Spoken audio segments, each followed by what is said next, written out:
Hello, Matthew here from Quick Movies. Today I will show you a film called 47 Ronin.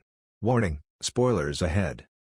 The film opens with a narration on ancient feudal Japan, inhabited by witches and samurai. The land was ruled by a shogun, and the samurai who failed their masters would suffer the shame of becoming Ronin. For one to understand the legend of the 47 Ronin, one must understand the story behind it. A boy named Keanu is running through the woods.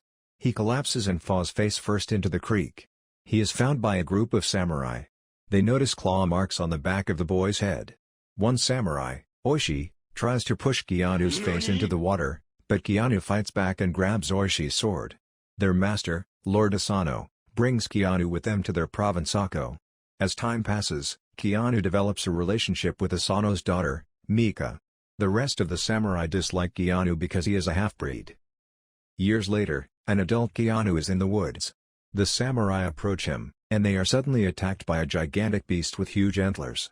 The beast runs all across the forest, nearly attacking the samurai Yasuno. Keanu grabs Yasuno's sword and sticks it in the beast's chest as it runs over him.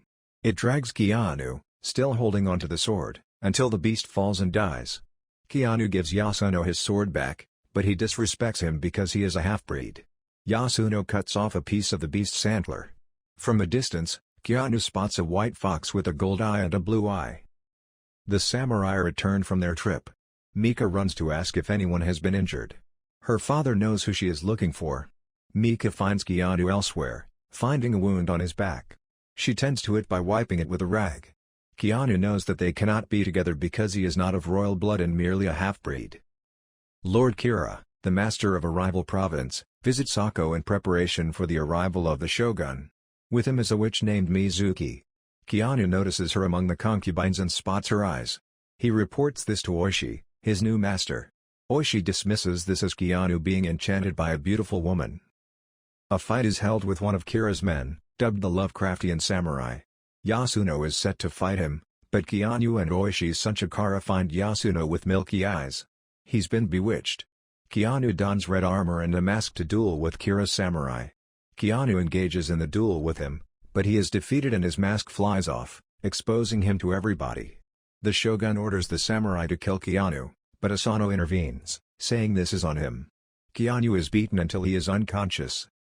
Mizuki senses a weakness in Asano at the moment. She extracts some sort of purple liquid from Kira's arm and breathes onto it, creating a spider. She slithers to Asano's room as he sleeps, letting the spider loose. It crawls over his face and releases the liquid onto Asano's mouth, bewitching him. Mizuki causes Asano to hear Mika screaming and calling out for him. In Asano's eyes, he sees Kira ravaging his daughter, and he cuts into his back with his sword. Asano is subdued by other men as the bewitchment wears off and sees that Kira is not attacking Mika. Because he attacked Kira, who was unarmed, the shogun sentences Asano to death. He allows him to commit seppuku so that he may die as honorably as he lived. Asano tells Oishi he is doing this to preserve their clan and asks him to look out for Mika. The ceremony is held for Asano to go out in a white robe to fulfill his death. Keanu is not present, as he is waking up from his beating. He senses, however, that something is wrong. Mika watches as her father sticks a blade into his stomach, and then Oishi, with regret in his eyes, decapitates his master.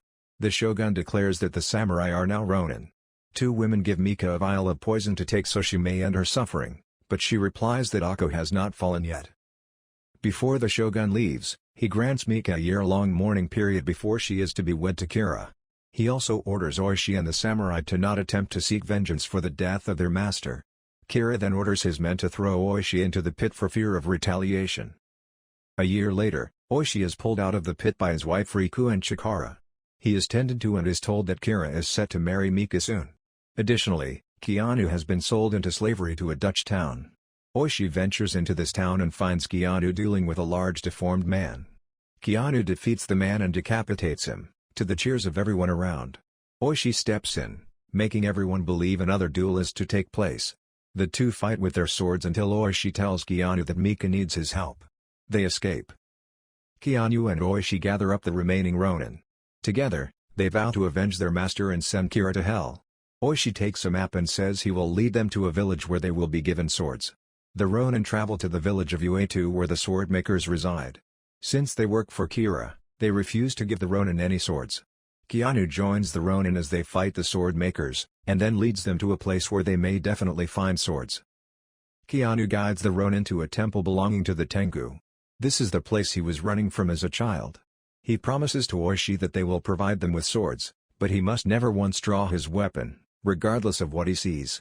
Keanu goes to speak to the Tengu Lord, a man with a face like a snake. He requests the sword that is stuck in the ground, and the master tells him to simply take it. He begins to taunt Keanu about his childhood, while Oishi is in the same room as the other Tengu. One Ronin pulls out his sword, and Oishi watches as the Tengu attack his men, and he never once draws his weapon. Keanu fights with the master until he takes the sword and nearly decapitates him. Keanu finds Oishi and tells him that they have been granted their swords because he passed his test and never took out his sword. What he saw was an illusion, and his men are safe. Mizuki disguises herself as a geisha and infiltrates a nearby village. She seduces a fellow Ronin right before the Ronin happen upon this village and are ambushed. Mizuki unleashes her fire powers to attack the Ronin while Kira's men join in the fight. The Lovecraftian samurai also steps in, killing some of the Ronin while others are burned alive. As soon as it appears that she has wiped out most of the Ronin, she takes Oishi's sword and leaves. Keanu and Oishi tend to the surviving Ronin. One fat Ronin, Basho, confesses to Keanu that as a child, he would throw stones at him. Keanu says he knew it was him because he saw his belly sticking out from behind the trees. Basho apologizes to him before dying. Oishi regrets not having gone after Kira after their master's death. Mizuki goes to Mika's room as she sleeps. She taunts her with the supposed death of Keanu, Oishi, and the rest of the Ronin. Mizuki slips her a knife, saying she promised not to harm her, but whatever Mika does is none of Mizuki's concern. Before the Ronin make their final stand, Yasuno apologizes to Keanu for his disrespect and shows gratitude to him for saving him from the beast. He gives him a sword and bows to him. They and the rest of the Ronin then sign their names on a scroll and mark it with their blood to commemorate what they will do in honor of their master. Oishi declares, "We are now 47. On their trip back to Akko, they encounter a band of performers. They recognize Oishi and the Ronin from their previous visit to Akko. Oishi pleads for their help. Keanu and Oishi sneak into Akko with the performers as Kira and Mika's wedding is about to begin. The rest of the Ronin sneak in by climbing the walls and killing Kira's guards. A performance is put on with Oishi in disguise. He moves closer to Kira before a battle ensues between his men and the Ronin. The Ronin attack and fight back as Kira runs away with Mika. Mizuki sneaks away in the chaos. The Lovecraftian samurai goes to attack until the Ronin throws a bomb.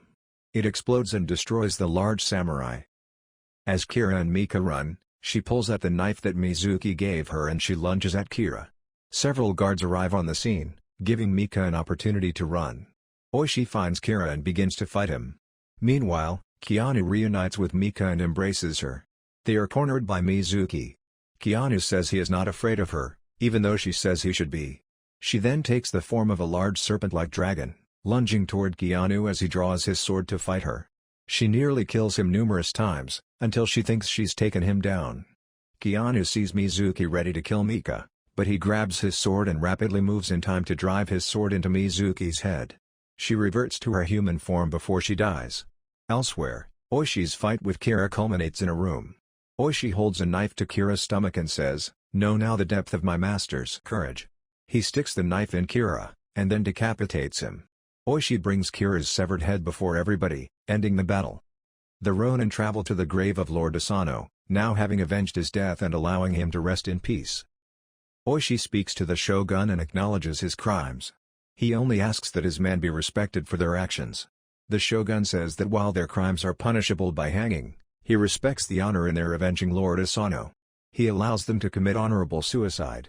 Oishi sheds a tear, as does Mika. Keanu and Mika share one last moment together before he must die. They promise to find each other in the next life. They share one last kiss. The ceremony for the Ronin seppuku takes place. The shogun calls Chikara out and allows him to live so that he may carry on Oishi's bloodline. Keanu and Mika look at each other one last time as he sticks the knife in his stomach. Later, Mika is on a bridge reading a message from Keanu, reiterating his promise to her that he will search for her in whatever world she is in next. The legend of the 47 Ronin lived on for generations. The text at the end states that every December 14th, thousands gather to the graves of the Ronin to honor what they did. The film is inspired by their story. Please like and subscribe if you have enjoyed this video. It'll help a lot. Thank you for your time and stay safe.